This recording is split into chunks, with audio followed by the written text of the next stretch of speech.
What do you make of the charge that although capitalism has led to great material prosperity, it has left men as purposeless mass men, concerned only with financial loyalties and self-aggrandizement?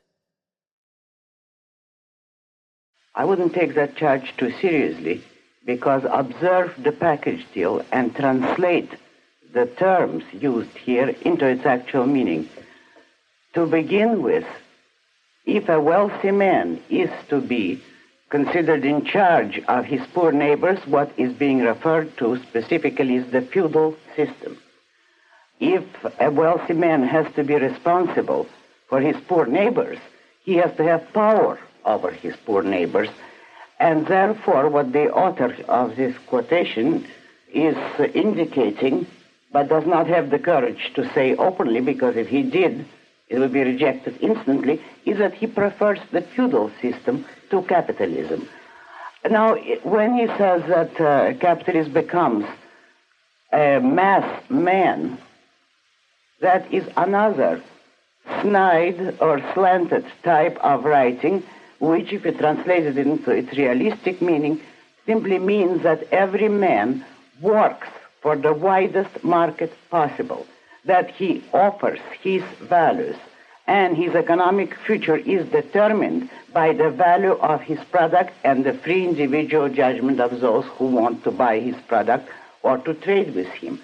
When you speak of a mass man in terms such as these, it simply means that you object to the fact of a free market, to the fact that every man as an individual can deal with as many men as care to deal with him, and that every man has to offer his product or services to a mass market, by which is meant a free market.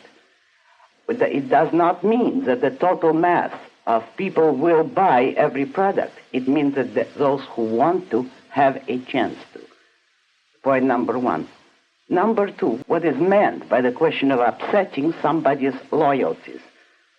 Obviously, this quotation refers to a set dogma which the whole of society is supposed to accept and from which nobody can deviate, and that again is a concept that could be conceivable only under a medieval feudal system. Under capitalism, one of its great advantages is that there are no set loyalties.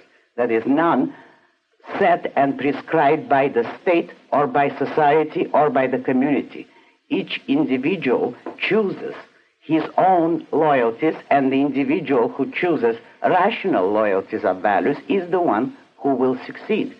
What the author here is trying to disguise is the fact that under capitalism, every man stands on his own, is free to choose his own values or loyalties, his own occupation, and to go as far as his ability and ambition will carry him. Therefore, if you translate the meaning of this statement into an exact, concretized, realistic image, if you ask yourself what does it mean in fact and in reality, it means the greatest compliment that anyone could pay to the capitalist system. This quotation, in fact, criticizes capitalism for its virtues, not its flaws, and the implicit viewpoint of the author is quite clear.